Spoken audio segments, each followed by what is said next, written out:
Hello, everybody, and welcome to this special Friday, This Week in Science podcast broadcast. I am so thrilled to be able to speak with you today and to hang out with you on I'm going to say Science Friday. I do love that show. Ira has been doing some great work, and now the new host coming in there. Science Friday is one of the most amazing science outlets out there, and I've taken inspiration many times. But today is a day for us to be inspired by science and the people that are working on the front lines and working on the front lines of talking about what we're learning in science, the science communicators from the science itself. All right, so we are going to start this show with a little bit of music, and then we're gonna go, right? You ready for a show? Woohoo! Okay, as we do, everyone hit the likes, hit the subscribes, share the show so we show up in the algorithms and everybody wants to talk to us. And I'm going to go down. Look, there's the top of my head. I'm not too short anymore. Okay. And this is the part where I say this was edited out and the podcast is going to begin now.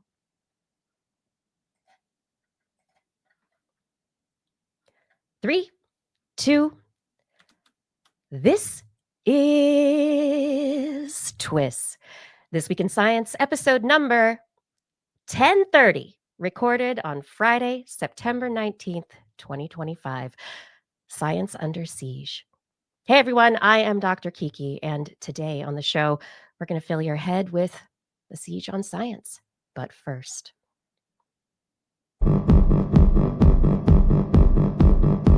I've got the kind of mind that can't get enough. I wanna learn everything. I wanna fill it all up with new discoveries that happen every day of the week. There's only one place to go to find the knowledge I seek. I wanna know what's happening, what's happening, what's happening this week in science. What's happening, what's happening, what's happening this week in science. hello and happy Friday, science fans, everyone out there. Welcome to another episode of This Week in Science. Happy Day of Science. I'm alone on the show. Well, not for reals, because I have some incredible guests and I am so excited to introduce them to you. We have a special interview show today, speaking with Michael Eman and Peter J. Hotez, who have written a book, Science Under Siege, that is now available. I've got Post-it notes, bookmarking, special sections, and things for us to talk about. So as we get going, this is a short episode. We're just focusing on the conversation, and I really look forward to hearing what you have to say about this after the fact. In the meantime, remember, you can subscribe to This Week in Science. All places podcasts are found. Look for This Week in Science. We're on Facebook, YouTube, and Twitch as a live streaming video program. You can catch us most nights, Wednesdays, 8 p.m. Pacific time-ish. And if you want show notes and other information and links to our Patreon, Zazzle store, past episodes, and YouTube and Facebook and all those places, go to TWIS.org, our website. Please share TWIS today. Okay, introducing our wonderful guests today. Michael Mann, Presidential Distinguished Scholar in the Department of Earth and Environmental Science at the University of Pennsylvania, Director of the Penn Center for Science, Sustainability, and the Media. He contributed to the 2007 Nobel Peace Prize and was elected to the U.S. Academy of Sciences in 2020 and lives in Philadelphia, Pennsylvania. I know lots of people who would go, Philly, right? Peter Hotez is the Dean of the National School of Tropical Medicine and Professor of Pediatrics and Molecular Virology and Microbiology at Baylor College of Medicine, where he's also the co-director of the Texas Children's Center for Vaccine Development. He's an elected member of the U.S. National Academy of Medicine, and in 2022 was nominated for the Nobel Peace Prize for his work on the COVID-19 vaccine. He lives in Houston, Texas. So these incredible scientists across the country from each other have come together to write a book. I'd love to bring them to the stage. Welcome to the show, Doctors Mann and Hotez. Thank you for joining me. I'm going to, in this moment, move our little TWIS boundary off of our stage so that we can see you both more fully. Okay, both of you, I have watched your work for years. We've met, we've spoken in the past, but since then, like as I said before the show, it just seems like it's been a lifetime. we've had many lifetimes since, just a couple of years ago. How are you both doing? Peter, how is it down in Texas right now? Well, it's as Dickens would say, the best and worst of times. The science is going well. I mean, we're making discoveries.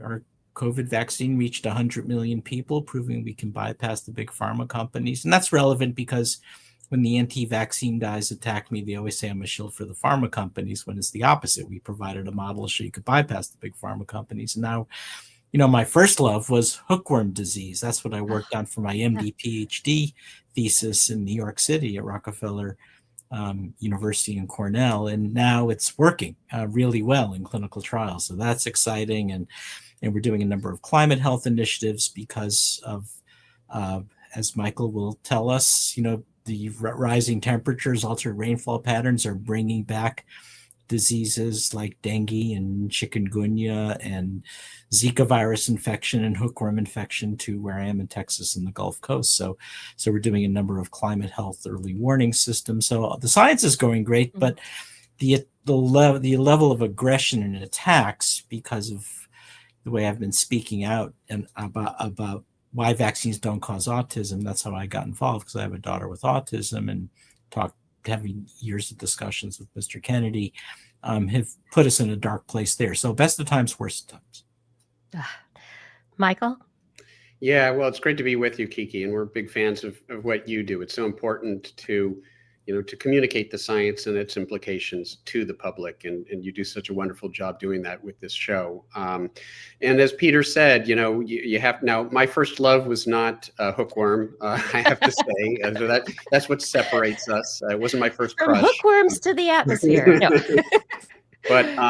But it's jarring right now, because on the one hand, the science that we're doing, we're pushing the frontiers of science ever forward, making amazing discoveries in the health sciences and the physical sciences, climate modeling, the way we're now making use of AI and machine learning to further the science that we do. And that's certainly true in climate modeling. So on the one hand, the scientific tools that we have available to us and the science that we're doing right now is pushing the boundaries even further forward. At the same time, though, when it comes to sort of public policy, when it comes to the way that society is interpreting or making use of science, we are going backwards, right? In the United States right now, a country that Peter and I talk about this in the book. This is a country that was built on science. The economic growth that we've seen over the past century was a consequence of the investments that we made in basic scientific infrastructure that led to the growth in science and technology that has propelled us ever forward. But at the same time, now we have a federal government where the director of Health and Human Services, R.F. Kennedy Jr., is an anti-vaxxer, is trying to block access to vaccines, trying to defund the work that Peter and his colleagues are doing to develop new vaccines for, as Peter said, the ever worsening pandemics that we're likely to see because of the interaction between the climate crisis and other factors that are leading to more frequent and intense pandemics, deadly pandemics. So, and then in climate, right? I mean, we're seeing a dismantling of the environmental progress made over a half a century by Republican as well as Democratic administrations. All of that disintegrating before our eyes because of an anti-science administration that sees itself as basically a promoter of a number of powerful special interests, the fossil fuel industry and other special interests, rather than a protector of the people. And it's jarring. it's disconcerting, and it's deadly. And that's the bottom line. The point that Peter and I make in this book is that these ever worsening pandemics are deadly, the climate crisis is deadly, and now misinformation and disinformation, which makes it impossible for us to act, makes this even more deadly. Yeah, I mean that's the sort of the top line of the book, that there's not two existential threats to humanity. There are three. The two that we talk about, of course, are pandemic threats and the climate crisis. But now the third one that now unfortunately may have equal weight is this massive ecosystem of anti-science disinformation that blocks our ability to respond to it. So it's a three-legged tripod. It is a three-legged tripod, but it seems as though Or a three-headed monster. We've used different analogies for this. We can't quite decide on the right one, but yes. Or it's the misinformation, disinformation monster with that's eating or that is, destroying the ability to defend or to exactly eating to its make tail change. or something like that. It's bad. And unfortunately, it's attacking not only the science, but it's attacking the scientists and portraying us as public enemies or cartoon villains. And so it's created this sort of very dark situation. And this is why I was so excited when you invited us, because I worry about the young people, right? The young scientists who, here at Baylor, they look at me like Moses in the desert. Why did you bring us here? And I say, well, you can see the golden calf in the back. Right, exactly. Yeah.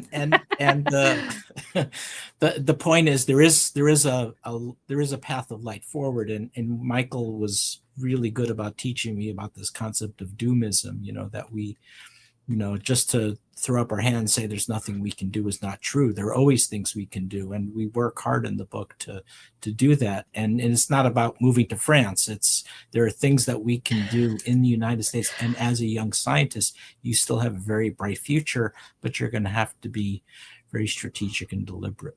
Let me just say it's two-sided. Yeah. I've learned so much from working with Peter. This has been one of the most enjoyable ventures of my life. Is the friendship that we've developed in this joint effort to, at a moment that we both see is absolutely critical to the future of our civilization. Absolutely. So in all of this, there is this seed of internal strife within academia for years, that when you become the scientist who is engaging with the public, a la Carl Sagan or any of the public scientist figures over the many years, suddenly you're not as credible or good of a scientist anymore, that you've given up some academic rigor by doing that. How, not the attacks from outside, but what has the response to you been, from each of your distinctive fields? And so, Peter, if you could answer that first.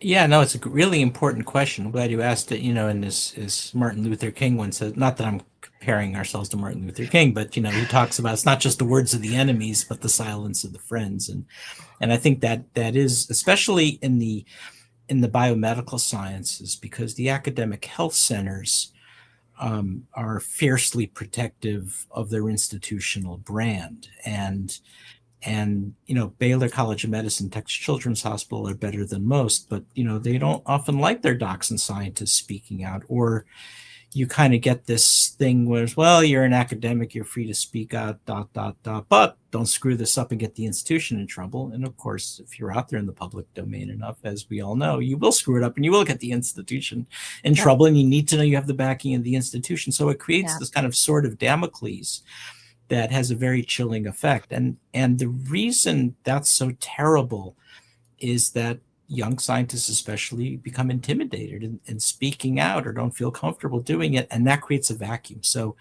that lets the bad actors weaponize what we do, and it portrays us as public enemies or cartoon villains. And then I'll say one more thing and then stop, which is, I don't have a lot of evidence to support that, but I like, there's in our area, there's a great policy group called Research America. They're based in the DC area, and they track these sort of trends, and they ask the American people every couple of years, can you name a living scientist? And can you name an institution where biomedical research is conducted? And the answer is always the same. 75% of Americans cannot name a living scientist, and most Americans can't name an institution where biomedical research is conducted. And that's by design. And when they do finally mention someone, they'll first name Einstein or Jonas Salk, not realizing they've moved on. And then and then Michael, who did they mention? Quite a long time ago. Or our good friend Bill Nye, who's a wonderful engineer, but he's not a down in the trenches, scientist like Peter or myself, and so there is this. Yeah, they're not struggling over major revisions of papers from reviewer 2 and grants that don't get discussed in all the scientific meetings. So we're invisible, and that allows them to portray us as shadowy figures in white coats plotting all sorts of nefarious things. Because you're actually doing your work. Like you're trying to get money to support it and then doing it. That's right.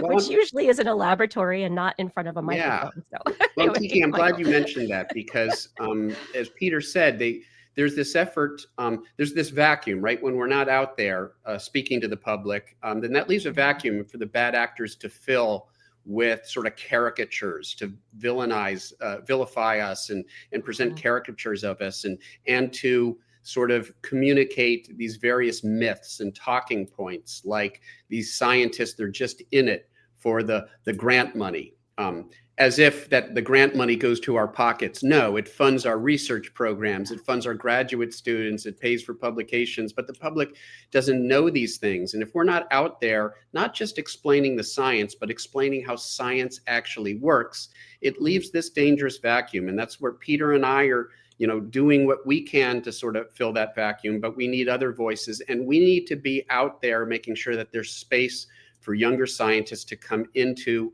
this world of communication, to feel like they can do so safely, that they have the support of the scientific community. It's so critical. Yeah, I mean, for instance, let me give you an example. So, one of the talking heads on Fox News, who now has a leadership position in this current administration, would go after me on Fox News, and he say, of course, Hotez is in the secret cabal with Fauci because he has some funding from the National Institutes of Allergy and Infectious Diseases of the NIH. And it was so disingenuous because the whole microbiology department at his university depends on that NIAID funding. But the point is, science literacy is, but it gave me a good idea, both Michael and I, a good idea that science literacy is not just about informing people about the second law of thermodynamics, but it's also the first and third law of thermodynamics.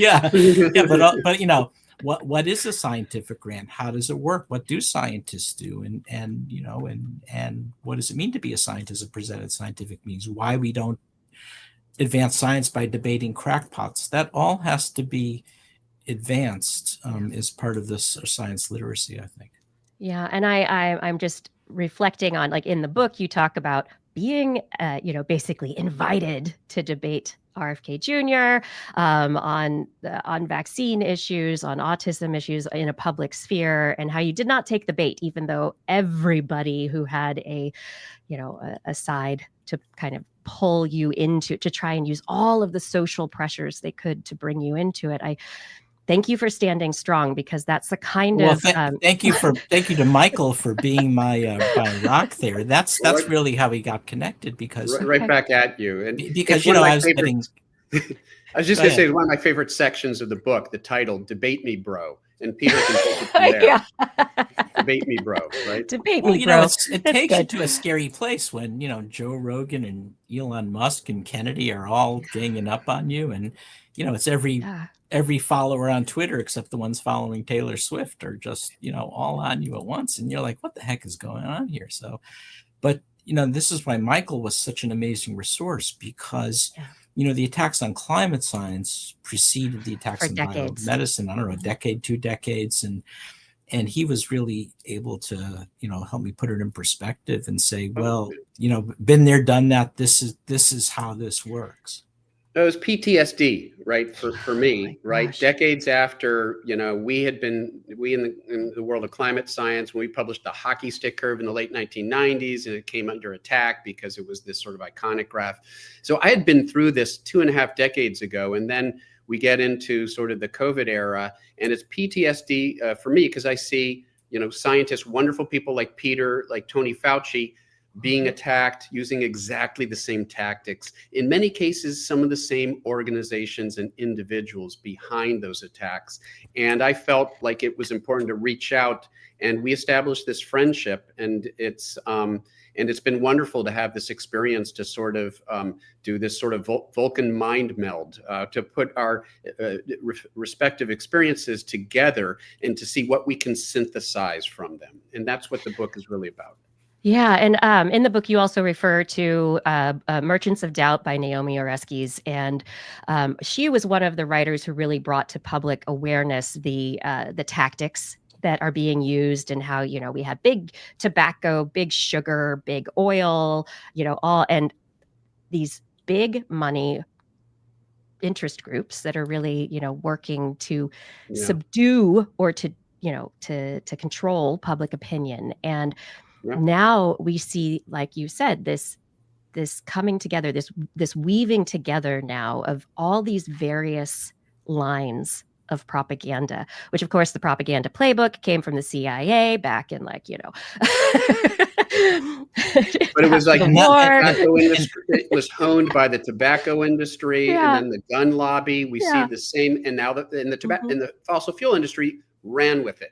And the sort of the health freedom, anti-vax community ran with it as well. And that's what was so instructive for Peter and me, to compare notes and to understand it's the same tactics, it's the same people. It's remarkable.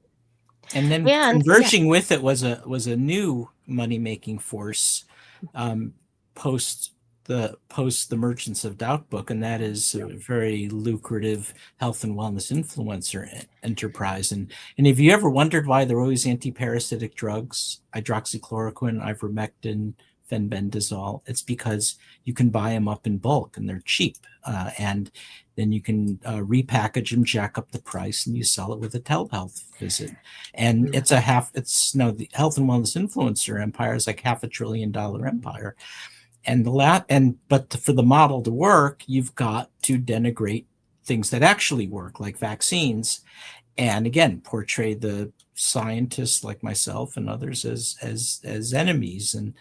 And you see some of the most aggressive attacks are coming from that health and wellness influence. And now Mr. Kennedy has adopted that in his language, because in the past, when I've spoken to him, he didn't talk about supplements and this, but now he says, well, you can either get the measles, mumps, rubella vaccine during our measles epidemic in Texas that hit 4 states, or you can get what turns out to be a useless cocktail of supplements like vitamin A, budesonide, and clarithromycin. You're wondering, where did that come from? Well, that came from the health wellness influencer empire.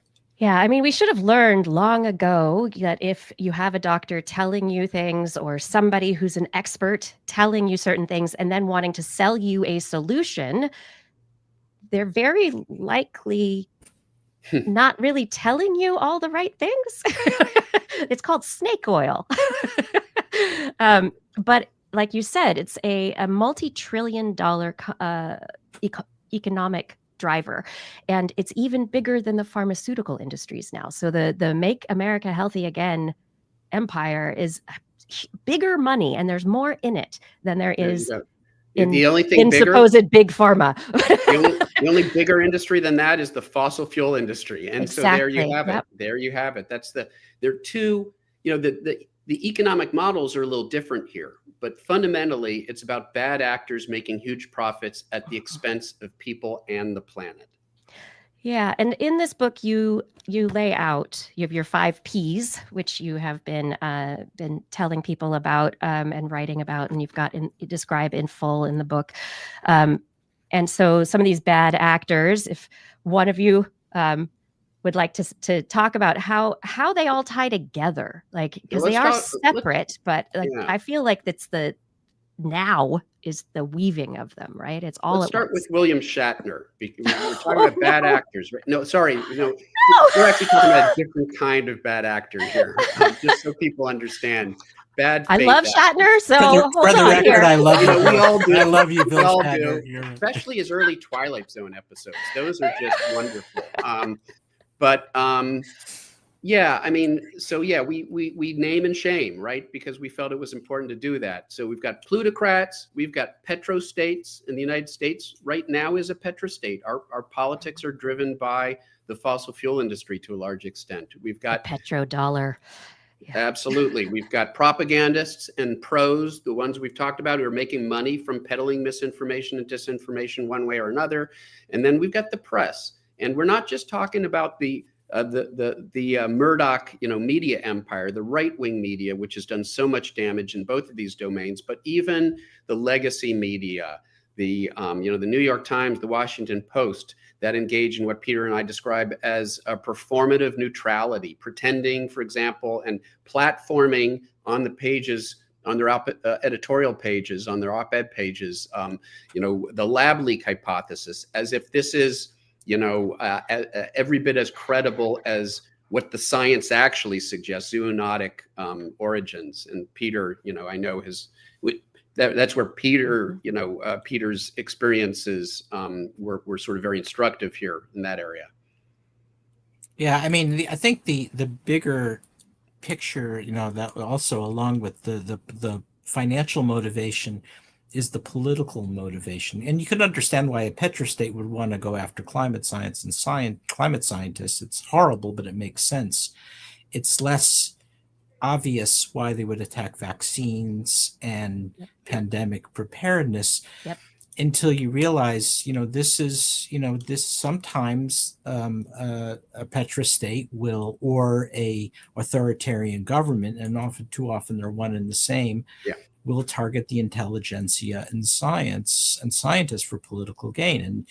And we look at that historical 20th century record, and when Stalin threw the Mendelian geneticist Nikolai Vavilov, one of the top geneticists in the world, into the Gulag, where he ultimately perished from exposure and starvation to Gulag Hospital in order to promote the pseudoscience Lamarckian theories of a non-scientist, Trofim Lysenko, who claimed he could soak the wheat in snow and toughen it up and get it ready for the winter, even though that didn't work, and it caused massive famine and killed millions of people in Ukraine and the Soviet Union during the 30s and 40s. It didn't matter because that was a means for political control. And that's one of the things we really worry about right now that's happening, as Michael started out this talking about, we are a nation built on the greatness of our research universities and institutions that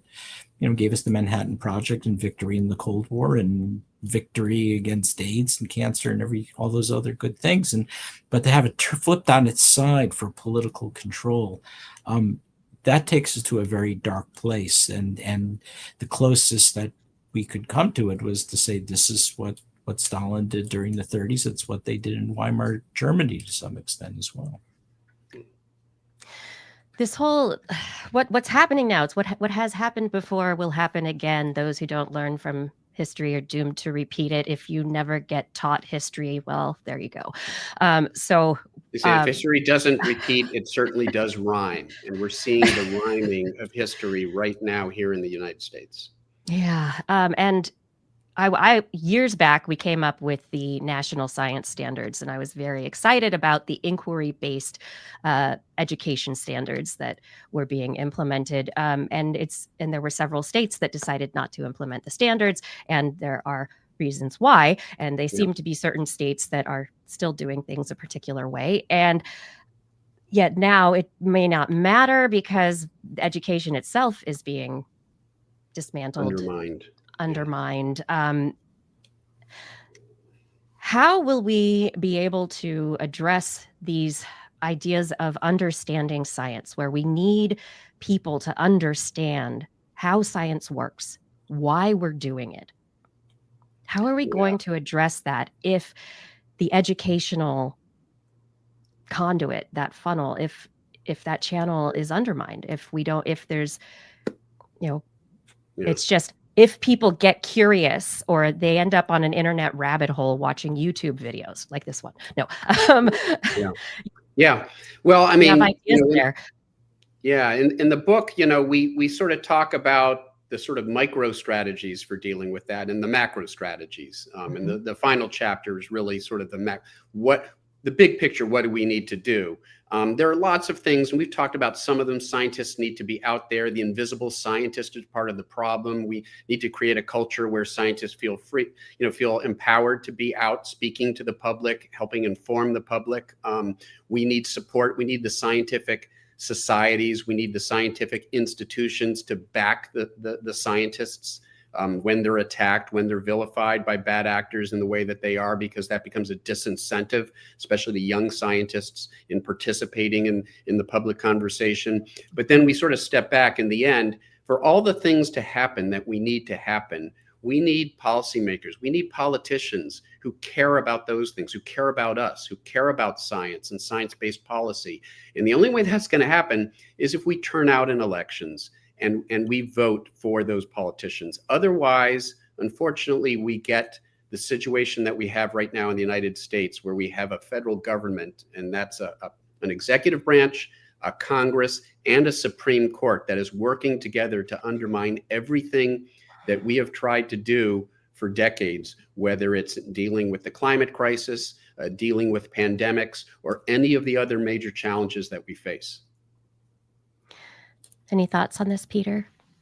Yeah, I think what Michael says is absolutely right. And I'm sure some of your viewers, are saying, well, wait a minute, I didn't become a scientist to become a media star and to be out in the public domain. I want to do science, right? I want to do my experiments and write my papers and talk to my colleagues. And you know what? That's totally fine. I think, no one should feel compelled or that they feel like they have to do it. But I think what we're saying is there's a subset, maybe not a big one, but a significant one nonetheless, especially among young people whose commitment to public services at an all-time high, and we have to provide outlets for them to do that, and maybe offering training opportunities to do that, also getting incentivized for promotion and a career advancement. I get evaluated like everybody else does, and I don't see patients anymore, but what do they ask me about? They ask me about my grants and my papers, preferably in what they call high impact journals, whatever that is these days, or they ask me about my grants or my papers in high impact journals, or my grants in high impact journals. Basically, that's it, right? What about your grants in the high impact journals? Do they ask you about that? Right. There's nothing there, about the time I spent doing things like this, or and what am I doing in the public communication realm, and so the message gets sent is that stuff's not important. Hey, you want to do it, you want to waste your time doing that kind of stuff, fine. We've got to change that culture in scientific training and career advancement to say, wait a minute, this is almost as important or as important as your next paper, and because the future is at stake, according. That's right. The future is at stake and the future is uncertain. I would love to know, currently, a couple of very recent things that had happened in the news. Just this week, we had, and Peter, I'm going to direct this question at you specifically, the Vaccine Review Board for the CDC, the ACIP, which has been stacked with vaccine skeptics, deniers, with people from that great economic force of the health industry and wellness industry. They've voted to change the MMR schedule for vaccination this last week, but they've pushed off the hepatitis decision for newborns. Do you have any thoughts about the process that's happening? Yeah, I mean it's a continuum. So this started when Mr. Kennedy assumed office as Health and Human Services Secretary.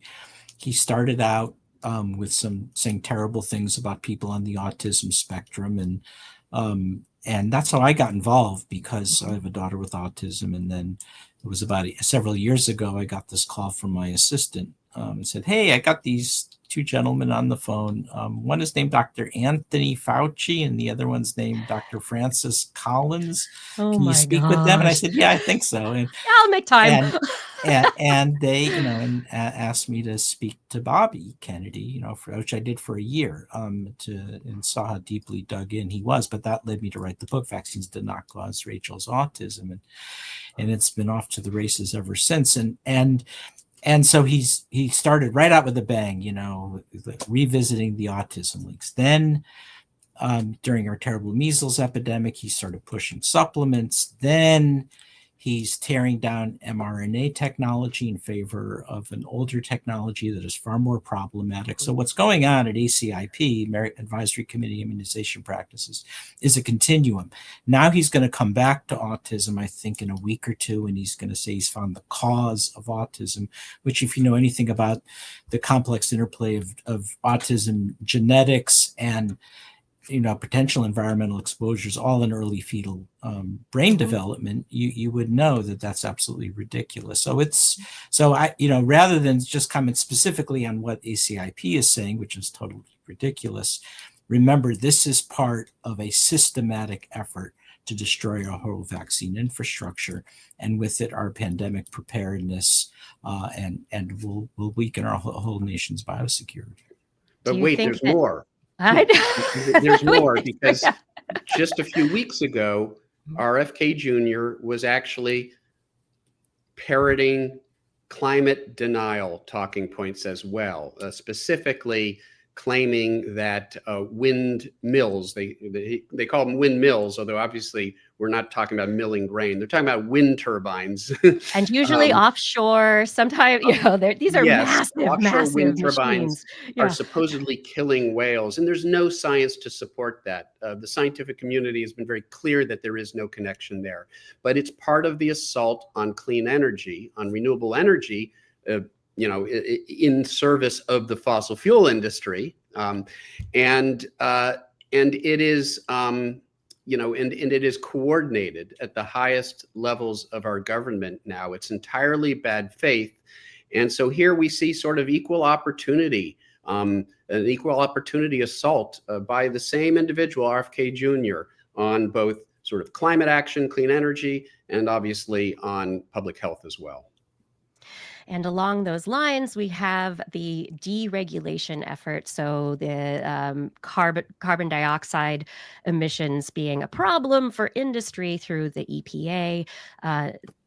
They want to get rid of that ruling. And so the earlier summer report that was put together again by a committee of 5 people who are well known for being climate skeptics, or we don't even call them skeptics, because skepticism is a good thing in science, but they're I know, I hate it. It is pseudoscience. They're I'm trying to know the right word to say now, because we call them climate deniers if they're denying the basics.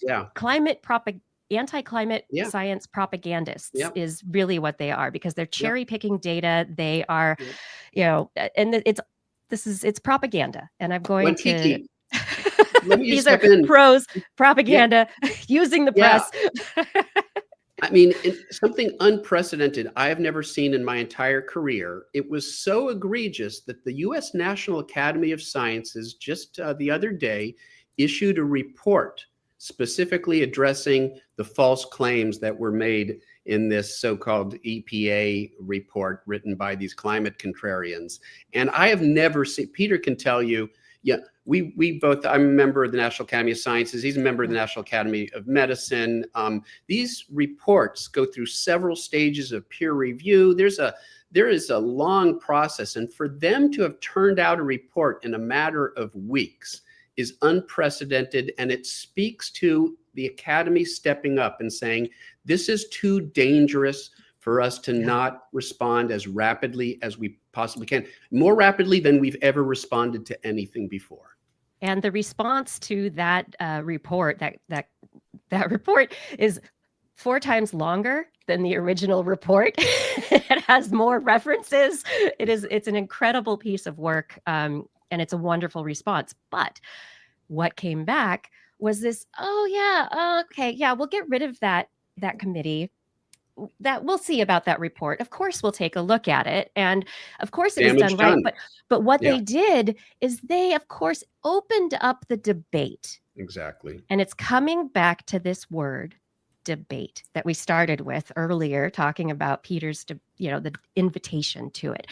And I think this is where the misconstruing, right, and the using of words that have multiple meanings or can be interpreted different ways. It's where, as scientists, we need to be talking to each other the way that you both are. That, as you said, we need to support scientists who want to be talking to people. How do we teach younger scientists? What do we tell younger scientists now how to respond to this? Because now the chess game is on.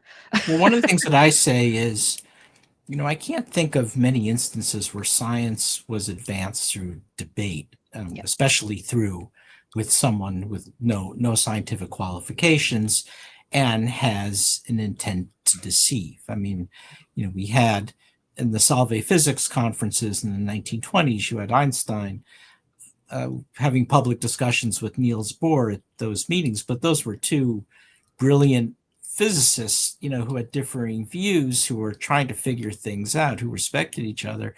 That's very different from, going on the Joe Rogan show and watching Bobby Kennedy just make it up as he goes along. And as Michael, I think, who first pointed out to me, the minute you do that, you've lost 90% of the battle, because you've platformed now someone with crackpot ideas and given them equal weight. And that in itself is the victory, right then and there. And that's the danger of that false equivalence. Yeah, the nerd in me likes to frame this in terms of Bayesian statistics and priors.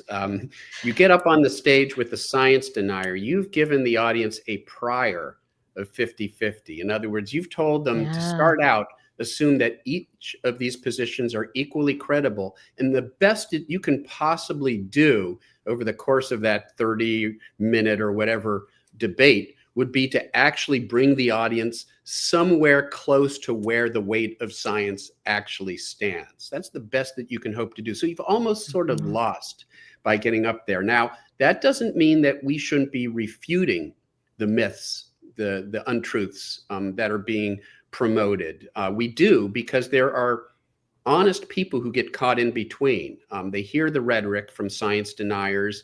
They think there's some debate. They think there's uncertainty. And so they sort of throw up their hands. And then the bad actors win, because they don't need to win the debate. They just need to create enough uncertainty that there's stasis, that there's business as usual, that there's no policy action. Now, a good friend of ours, Bill Nye, I think Bill is the perfect person to debate these science deniers, because it's not Anthony Fauci getting up there. It's not Peter getting up there. It's Bill Nye, one of the most likable people on the planet, that so many people learned to love science from watching when they were young. That's incredibly charismatic and incredibly skilled in that sort of forum. Bill should be doing those sorts of debates, and he does, and he wins them. But the rest of us do have to refute the misinformation. We do have to push back, and there are various ways to do that. But just getting up on the stage with a science denier in general is not a good strategy. I think it was Peter who gave me this anecdote before. It was a colleague of his who once said, a scientist who said, if I debate you, it's going to look really good on your resume and really bad on mine. Yep. And that sort of really underscores what we're talking about here. And it doesn't mean you can't be out there in the public domain. And I've said, look, I'll go on back on the Joe Rogan shows I had before. I'm just not going to do it the platform, Mr. Kennedy. Yeah. And because I think I think that's very dangerous. It also, sends the wrong message to young scientists about how we do science. I think that's so important. In this last moment, I've already kept you longer than half an hour, so I appreciate this we've time. Enjoyed it. Yeah. It's been a great discussion. It's so wonderful to talk with you, and I just want to talk about all this stuff. But your time is so valuable, and the work you're doing is valuable. Do you have any last moment comments for my audience, for people who might read your book, Peter? I think the message is our ability to solve scientific problems is at an all-time high. Just in my field alone, between the acceleration of technologies and the use of information science, including AI, and there's almost no infectious disease we can't make a vaccine to. And same with even cancer vaccines. Now we're moving into the cancer vaccine space, that we've got the mRNA technology working so efficiently, and not to let the bad guys turn you away from solving big problems. You can still solve big problems. You're going to have to be more strategic in your career, because I do think we will see declines in government support for science. And so seeking alternatives, whether it's through biotech, through the private sector, through private philanthropies, it's going to make it tougher, but it's still very doable. And Michael? Yeah, and I guess my message would be just sort of to the person on the street, to the average person out there.